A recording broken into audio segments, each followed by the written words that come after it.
ഒന്ന് സാമുവേലിൻ്റെ പുസ്തകത്തിൽ നിന്ന് അധ്യായം 5. പേടകം ഫിലിസ്ത്യരുടെ ഇടയിൽ. ഫിലിസ്ത്യർ ദൈവത്തിൻ്റെ പേടകം കൈവശപ്പെടുത്തി എബ്നേസറിൽ നിന്ന് അഷ്ദോദിലേക്ക് കൊണ്ടുപോയി അവിടെ ദാഗാൻ്റെ ക്ഷേത്രത്തിലെ പ്രതിഷ്ഠയ്ക്ക് സമീപം സ്ഥാപിച്ചു. അടുത്ത ദിവസം പ്രഭാതത്തിൽ അഷ്ദോദിലെ ജനങ്ങൾ ഉണർന്നപ്പോൾ ദാഗോൻ്റെ ബിംബം കർത്താവിൻ്റെ പേടകത്തിന് മുൻപിൽ നിലത്ത് മറിഞ്ഞു കിടക്കുന്നത് കണ്ടു. അവർ അതെടുത്ത് യഥാപൂർവം സ്ഥാപിച്ചു. പിറ്റേന്നും അവർ ഉണർന്നപ്പോൾ ദാഗോൻ്റെ ബിംബം കർത്താവിൻ്റെ പേടകത്തിന് മുന്നിൽ മറിഞ്ഞു കിടക്കുന്നു. ദാഗോൻ്റെ തലയും കൈകളും മറ്റ് വാതിൽപ്പടിയിൽ കിടക്കുന്നു. ഉടൽ മാത്രം അവശേഷിച്ചിരുന്നു. അതുകൊണ്ടാണ് ദാഗോൻ്റെ പുരോഹിതന്മാരും അവിടെ പ്രവേശിക്കുന്ന മറ്റുള്ളവരും അഷ്ദോദിലുള്ള ദാഗോൻ്റെ വാതിൽപ്പടിയിൽ ചവിട്ടാത്തത്.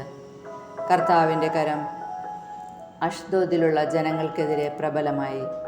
അവിടുന്ന് അവരെ ഭയപ്പെടുത്തി അഷ്ദോദിലും പരിസരങ്ങളിലുമുള്ളവർക്ക് കുരുക്കൾ വരുത്തി അവരെ കഷ്ടപ്പെടുത്തി.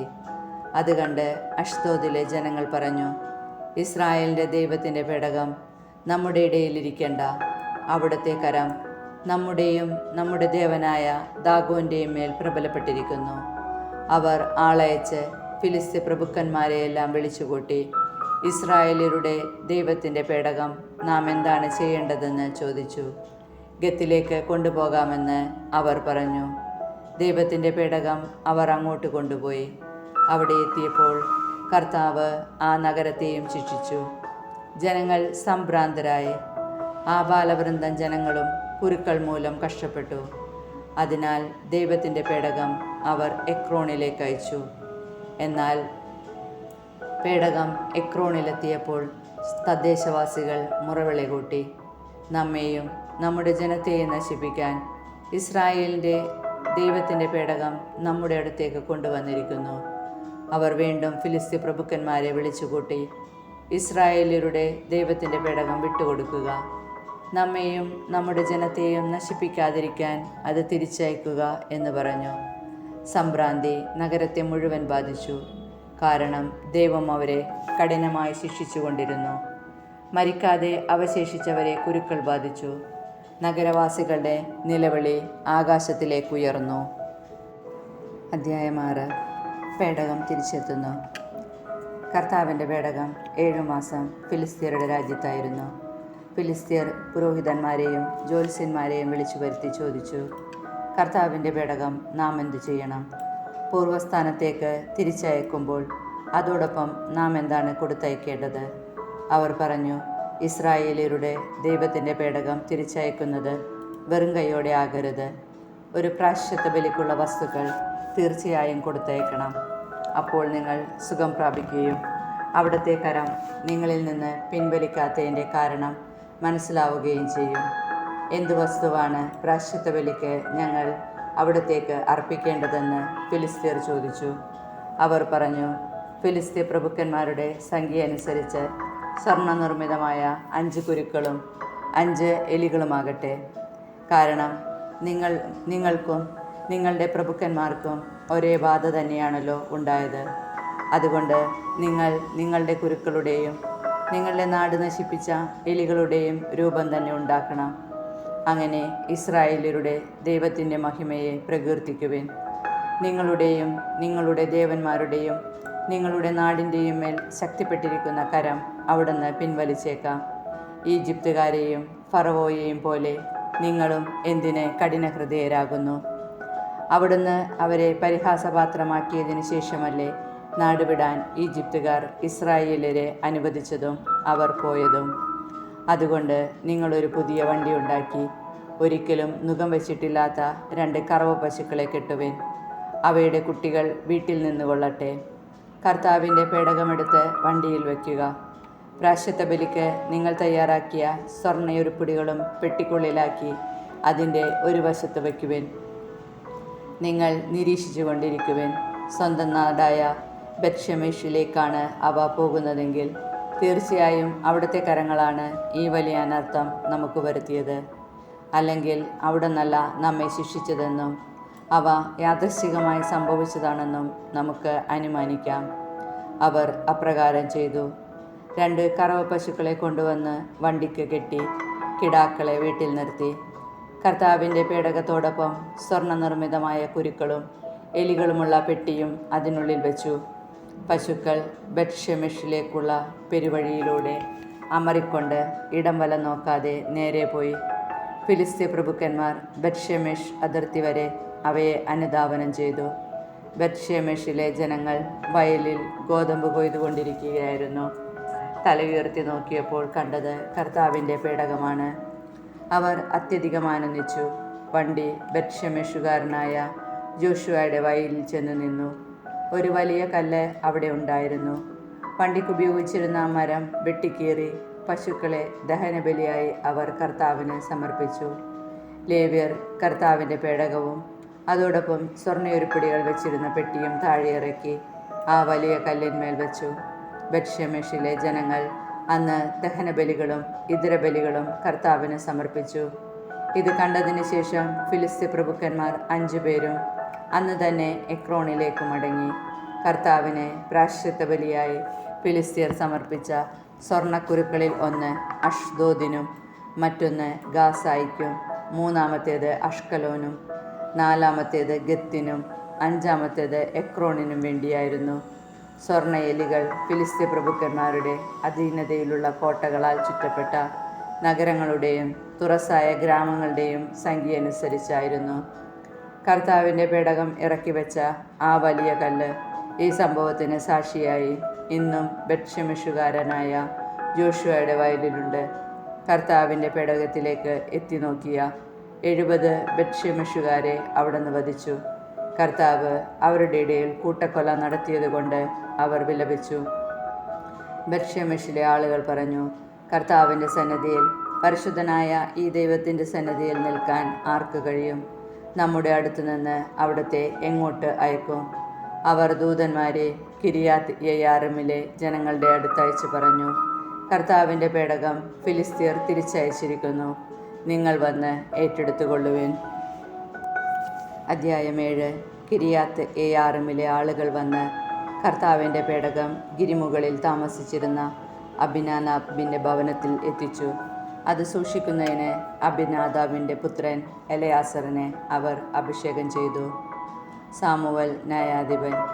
കർത്താവിൻ്റെ പേടകം അവിടെ ഏറെക്കാലം 20 വർഷത്തോളം ഇരുന്നു. ഇസ്രായേൽ ജനം കർത്താവിങ്കിലേക്ക് തിരിഞ്ഞ് വിലപിച്ചുകൊണ്ടിരുന്നു. അപ്പോൾ സാമുവൽ ഇസ്രായേൽ ജനത്തോട് പറഞ്ഞു, പൂർണ്ണ ഹൃദയത്തോടെ നിങ്ങൾ കർത്താവിങ്കിലേക്ക് തിരിയേണ്ടതിന് അന്യദേവന്മാരെയും അസ്താർത്ഥ ദേവതകളെയും ബഹിഷ്കരിക്കണം. നിങ്ങളെ പൂർണ്ണമായി ദൈവത്തിന് സമർപ്പിക്കുവിൻ, അവിടുത്തെ മാത്രം ആരാധിക്കുവിൻ. ഫിലിസ്ത്യരുടെ കരങ്ങളിൽ നിന്ന് അവിടുന്ന് നിങ്ങളെ രക്ഷിക്കും. അങ്ങനെ ഇസ്രായേലിയർ ബാലിൻ്റെയും അസ്താർത്തയുടെയും ബിംബങ്ങളെ ബഹിഷ്കരിച്ച് കർത്താവിനെ മാത്രം ആരാധിച്ചു. സാമുവൽ പറഞ്ഞു, ഇസ്രായേൽ മുഴുവൻ മിസ്പായിൽ ഒരുമിച്ച് കൂടട്ടെ, ഞാൻ നിങ്ങൾക്ക് വേണ്ടി കർത്താവിനോട് പ്രാർത്ഥിക്കാം. അവർ മിസ്പായിൽ ഒരുമിച്ച് കൂടി വെള്ളം കോരി കർത്താവിൻ്റെ സന്നിധിയിൽ പകർന്നു. ആ ദിവസം മുഴുവൻ അവർ ഉപവസിച്ചു. ഞങ്ങൾ കർത്താവിനെതിരായി പാപം ചെയ്തു പോയി എന്ന് അവർ ഏറ്റുപറഞ്ഞു. മിസ്പായിൽ വച്ചാണ് സാമുവൽ ഇസ്രായേൽ ജനത്തെ ന്യായപാലനം ചെയ്യാൻ തുടങ്ങിയത്. ഇസ്രായേൽക്കാർ മിസ്പായിൽ ഒരുമിച്ച് കൂടിയിട്ടുണ്ടെന്ന് കേട്ടപ്പോൾ ഫിലിസ്ത്യ പ്രഭുക്കന്മാർ ഇസ്രായേലരെ ആക്രമിക്കാൻ പുറപ്പെട്ടു. ഇസ്രായേൽക്കാർ ഭയചകിതരായി ഫിലിസ്ത്യരിൽ നിന്ന് തങ്ങളെ രക്ഷിക്കുന്നതിന് ദൈവമായ കർത്താവിനോട് നിരന്തരം പ്രാർത്ഥിക്കണമേ എന്ന് അവർ സാമുവലിനോട് അപേക്ഷിച്ചു. സാമുവൽ മുലകുടി മാറാത്ത ഒരാട്ടിൻകുട്ടിയെ സമ്പൂർണ്ണ ദഹനബലിയായി കർത്താവിന് അർപ്പിച്ചു. അവൻ ഇസ്രായേലിനു വേണ്ടി കർത്താവിനോട് പ്രാർത്ഥിച്ചു. അവിടുന്ന് അവൻ്റെ പ്രാർത്ഥന ശ്രവിച്ചു. സാമുവൽ ദഹനബലി അർപ്പിച്ചുകൊണ്ടിരിക്കവേ ഫിലിസ്ത്യർ ഇസ്രായേലിനെ ആക്രമിക്കാൻ അടുത്തുകൊണ്ടിരുന്നു. കർത്താവ് ഭയങ്കരമായ ഒരിടിനാദം മുഴക്കി ഫിലിസ്ത്യരെ സംഭ്രാന്തരാക്കി. അവർ പലായനം ചെയ്തു. ഇസ്രായേലർ മിസ്പായിൽ നിന്ന് ബെത്കാർ വരെ അവരെ പിന്തുടർന്ന് വധിച്ചു. അനന്തരം സാമുവൽ മിസ്പായ്ക്കും ജാഷ്നായ്ക്കും മധ്യേ ഒരു കല്ല് സ്ഥാപിച്ചു. ഇതുവരെ കർത്താവ് നമ്മെ സഹായിച്ചു എന്ന് പറഞ്ഞ് ആ സ്ഥലത്തിന് എബ്നേസർ എന്ന് പേരിട്ടു. അങ്ങനെ ഫിലിസ്ത്യർ കീഴടങ്ങി. പിന്നീടൊരിക്കലും അവർ ഇസ്രായേൽ ദേശത്ത് കാലുകുത്തിയിട്ടില്ല. സാമുവലിൻ്റെ കാലമത്രയും കർത്താവിൻ്റെ കരം ഫിലിസ്തീർക്കെതിരെ ബലപ്പെട്ടിരുന്നു. എക്രോൺ മുതൽ ഗത്ത് വരെ ഫിലിസ്തീർ കൈവശമാക്കിയിരുന്ന പ്രദേശങ്ങളെല്ലാം അവർ ഇസ്രായേലിന് തിരികെ കൊടുത്തു. ഇസ്രായേലിയർ തങ്ങളുടെ പ്രദേശമെല്ലാം ഫിലിസ്തീരിൽ നിന്ന് വീണ്ടെടുത്തു. ഇസ്രായേല്യരും അമ്മോര്യരും തമ്മിൽ സമാധാനമുണ്ടായി. സാമുവൽ തൻ്റെ ജീവിതകാലം അത്രയും ഇസ്രായേലിൽ നീതിപാലനം നടത്തി. ബഥേൽ, ഗിൽഗാൽ, മിസ്പ എന്നീ സ്ഥലങ്ങൾ വർഷം തോറും സന്ദർശിച്ച് അവിടെയും അവൻ നീതിപാലനം നടത്തിയിരുന്നു. അനന്തരം തൻ്റെ ഭവനം സ്ഥിതി ചെയ്തിരുന്ന റാമായിലേക്ക് അവൻ മടങ്ങിപ്പോയി. അവിടെയും നീതിപാലനം നടത്തുകയും കർത്താവിന് ഒരു ബലിപീഠം നിർമ്മിക്കുകയും ചെയ്തു. അധ്യായം 8. രാജാവിന് വേണ്ടി മുറവിളി. സാമുവൽ വൃദ്ധനായപ്പോൾ മക്കളെ ഇസ്രായേലിൽ ന്യായാധിപന്മാരായി നിയമിച്ചു. മൂത്ത മകൻ ജോയേലും രണ്ടാമൻ അബിയായും ബേർഷേബായിൽ ന്യായാധിപന്മാരായിരുന്നു. അവർ പിതാവിൻ്റെ മാർഗം പിന്തുടർന്നില്ല. പണമായിരുന്നു അവരുടെ ലക്ഷ്യം. അവർ കൈക്കൂലി വാങ്ങുകയും അനീതി പ്രവർത്തിക്കുകയും ചെയ്തിരുന്നു. ഇസ്രായേലിലെ ശ്രേഷ്ഠന്മാർ റാമായിൽ സാമുവലിൻ്റെ സന്നിധിയിൽ ഒരുമിച്ച് കൂടി. അവർ പറഞ്ഞു, അങ്ങ് വൃദ്ധനായി, പുത്രന്മാരാകട്ടെ അങ്ങയുടെ മാർഗം പിന്തുടരുന്നുമില്ല. അതുകൊണ്ട് മറ്റ് ജനതകൾക്കുള്ളതുപോലെ ഒരു രാജാവിനെ ഞങ്ങൾക്ക് നിയമിച്ചു തരിക, ഞങ്ങൾക്ക് ഒരു രാജാവിനെ തരിക എന്ന് അവർ പറഞ്ഞത് സാമുവലിന് ഇഷ്ടമായില്ല. അവൻ കർത്താവിനോട് പ്രാർത്ഥിച്ചു. അവിടുന്ന് സാമുവലിനോട് പറഞ്ഞു, ജനം പറയുന്നത് കേൾക്കുക. അവർ നിന്നെയല്ല, ഞങ്ങളുടെ രാജാവായ എന്നെയാണ് തിരസ്കരിച്ചിരിക്കുന്നത്. ഈജിപ്തിൽ നിന്ന് കൊണ്ടുവന്ന ദിവസം മുതൽ അവർ എന്നെ ഉപേക്ഷിച്ച് അന്യദേവന്മാരെ ആരാധിച്ചുകൊണ്ട് എന്നോട് ചെയ്തത് തന്നെയാണ് അവർ നിന്നോടും ചെയ്യുന്നത്. അതുകൊണ്ട് ഇപ്പോൾ അവരെ അനുസരിക്കുക. എന്നാൽ അവരെ ഭരിക്കാനിരിക്കുന്ന രാജാക്കന്മാരുടെ രീതി സൂക്ഷ്മമായി വിവരിച്ച് അവർക്ക് മുന്നറിയിപ്പ് കൊടുക്കുക. രാജാവിനെ ആവശ്യപ്പെട്ടവരോട് കർത്താവിൻ്റെ വാക്ക് സാമുവൽ അറിയിച്ചു. നിങ്ങളെ ഭരിക്കാനിരിക്കുന്ന രാജാവ് നിങ്ങളോട് ഇങ്ങനെ ചെയ്യും. തൻ്റെ രഥത്തിൻ്റെ മുൻപിലോടാൻ തേരാളികളും അശ്വഭടന്മാരുമായി അവൻ നിങ്ങളുടെ പുത്രന്മാരെ നിയോഗിക്കും. ആയിരങ്ങളുടെയും അൻപതുകളുടെയും അധിപന്മാരായി അവൻ അവരെ നിയമിക്കും. ഉഴവുകാരും കൊയ്ത്തുകാരും ആയുധപ്പണിക്കാരും രഥോപകരണ നിർമ്മാതാക്കളുമായി അവരെ നിയമിക്കും. നിങ്ങളുടെ പുത്രിമാരെ സുഗന്ധതൈലക്കാരികളും പാചകക്കാരികളും അപ്പക്കാരികളുമാക്കും. നിങ്ങളുടെ വയലുകളിലും മുന്തിരിത്തോട്ടങ്ങളിലും ഒലിവുതോട്ടങ്ങളിലും വച്ച് ഏറ്റവും നല്ലത് അവൻ തൻ്റെ സേവകർക്ക് നൽകും. നിങ്ങളുടെ ധാന്യങ്ങളുടെയും മുന്തിരിയുടെയും ദശാംശമെടുത്ത് അവൻ തൻ്റെ കിങ്കരന്മാർക്കും ഭൃത്യന്മാർക്കും നൽകും. നിങ്ങളുടെ ദാസന്മാരെയും ദാസികളെയും ഏറ്റവും നല്ല കന്നുകാലികളെയും കഴുതകളെയും അവൻ തൻ്റെ ജോലിക്ക് നിയോഗിക്കും. അവൻ നിങ്ങളുടെ ആട്ടിൻപറ്റത്തിൻ്റെ ദശാംശമെടുക്കും. നിങ്ങൾ അവൻ്റെ അടിമകളായിരിക്കും. നിങ്ങൾ തിരഞ്ഞെടുക്കുന്ന രാജാവ് നിമിത്തം അന്ന് നിങ്ങൾ വിലപിക്കും. എന്നാൽ കർത്താവ് നിങ്ങളുടെ പ്രാർത്ഥന കേൾക്കുകയില്ല. സാമുവലിൻ്റെ വാക്കുകൾ ജനം അവഗണിച്ചു. അവർ പറഞ്ഞു, ഞങ്ങൾക്ക് രാജാവിനെ കിട്ടണം, ഞങ്ങൾക്കും മറ്റ് ജനതകളെ പോലെയാകണം. ഞങ്ങളൊരു രാജാവ് ഞങ്ങളെ ഭരിക്കുകയും നയിക്കുകയും ഞങ്ങൾക്ക് വേണ്ടി പടവെട്ടുകയും ചെയ്യണം. ജനങ്ങൾ പറഞ്ഞത് സാമുവൽ കർത്താവിൻ്റെ മുൻപിൽ ഉണർത്തിച്ചു. അവിടുന്ന് അവനോട് പറഞ്ഞു, അവരുടെ വാക്കനുസരിച്ച് അവർക്കൊരു രാജാവിനെ വാഴിച്ചു കൊടുക്കുക. സാമുവൽ ഇസ്രായേലരോട് പറഞ്ഞു, ഓരോരുത്തരും താൻ താങ്കളുടെ പട്ടണങ്ങളിലേക്ക് മടങ്ങിപ്പോകുവിൻ.